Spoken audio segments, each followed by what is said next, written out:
Hello and welcome to another video.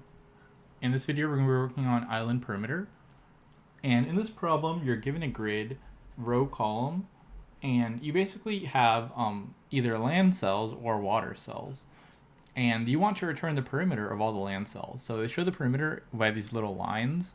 So this thing has 16 lines, and basically if you actually look at the picture they kind of give you a big hint on how to do it. So you have a line anytime a land cell has a neighbor of either a water cell or an out of bounds, right? So if you have a land, for example, above it is a land, that means this perimeter is 0, this is 0, this is 0, this is 0.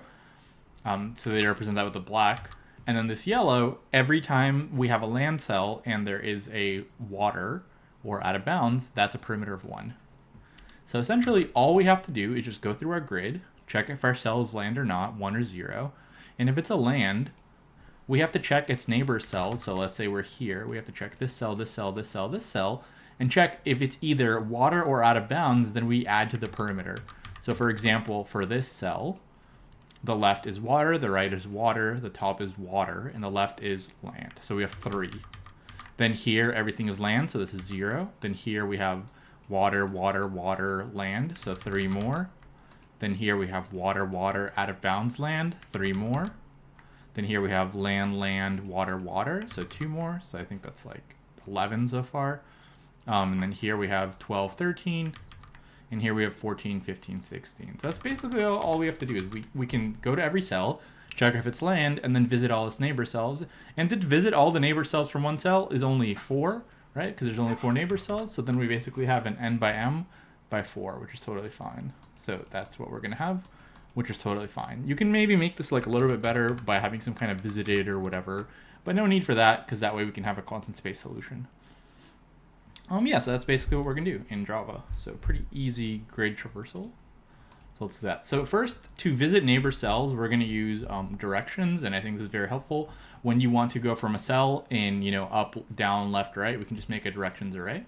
So we can say int array directions. We can call this like dirs equals new int array. And this is going to be a nested array, and every direction will be like left, right, up, down, and so on. So like 1, 0 will represent going down 1, or actually 1, 0, yeah, going down 1. 0, 1 will represent going right 1. And then -1, 0 will represent going up 1. And 0, -1 will represent going left. So we have this.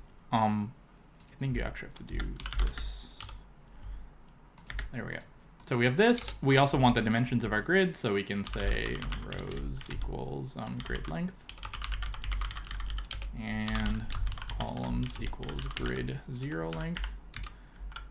And these are basically, you always want these things when you are traversing a grid, especially when you are traversing up, down, left, right. You always want these 3 things. They're going to be very useful. Then we'll have a result, make it 0. Then we are going to traverse through every cell, so equals 0. So this template you can use for every single matrix traversal. And same thing for column.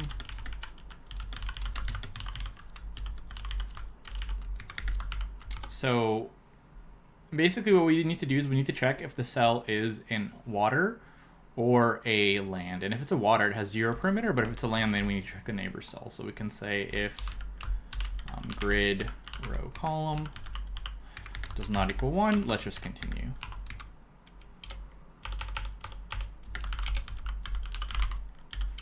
Otherwise, we can do stuff. So essentially, we need to get the coordinates of all the cells we're going to be visiting, and we can use these directions. So we can say for int array dir in directions or dirs, we basically want to calculate a new row and column value. So we can say int, we can just make it like x and y. So x equals row plus dir 0, and y equals column plus dir 1. So essentially what this will do is we'll have like our row and column, and when it goes through the first one, it will add 1 to the row. And then here it will add 1 to the column, and so on and so on and so on. So it'll basically change one of these variables, row or column, by 1 or -1. So you'll move in every direction, left, right, up, and down. So this will be our new locations that we are now in. And basically, if these locations are either out of bounds or if they're water, then we add 1 to the perimeter. Because if we start at a land and we went left, let's say, and we have water, that's 1. Or if we go out of bounds, that's also 1. So as long as we don't hit another land. So we have to check out of bounds first just to make sure we don't have like an array out of bounds there, and then we can check for water or land. So we can say if x is less than 0, or x equals rows, or y is less than 0, or y equals columns. And the reason I did y equals instead of is greater than or equal to is because the most you can be in a column is like, let's say here, and then when you add 1, you'll be equal to the column, so you'll be at 4. So you can never be greater than the columns or greater than the row. So if it's any one of these, or if the actual cell is a water, so grid xy,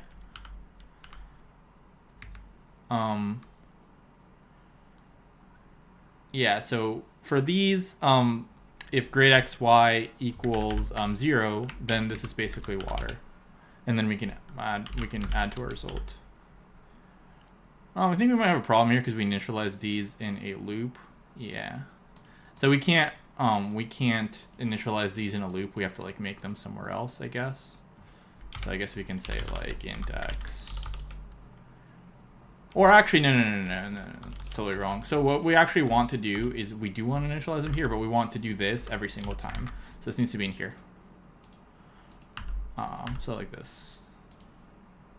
So basically we get our new location, we get 4 of them, and then we check if it's any one of these things, then we add to the perimeter. And then basically, then we just need to return our perimeter at the end of the loop. So that is it. All right. And yeah, so this work pretty good. And as far as space and time and all that, so this is basically n by m, where these are the dimensions. You can call this like rows by columns. By 4, right? So essentially this is rows, this is columns, this is 4. So the O is going to be rows and columns. And the space is going to be a 1 because we didn't, like, we made this thing, but this is only an array of 4 elements, so it doesn't really matter. So this is called space. So yeah, pretty easy one, pretty easy matrix traversal. I'm guessing they're just going to give you harder ones later on. But yeah, the main thing to recognize is like how to calculate perimeter, how to calculate it easily. So you just want to think of, for all these problems, of these grid traversals, like what's the easiest way to accomplish my task, make my code as clean as possible, and yeah. And use these things for all your problems, pretty much needed in almost all of them. If you were to be asked diagonals instead, you could have 9 things here, but I would prefer if you have diagonals 2, then you just have 2 for loops. So you just have an x in the range of like -1 to 1 and a y in the range of -1 to 1, and that'll give you 9 combos. You can't do that here though because you only have 4.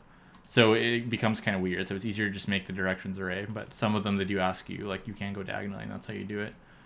But yeah, I think that's going to be all for this one. Hopefully you liked it. If you did, please like the video and subscribe to the channel. And I'll see you in the next one. Thanks for watching.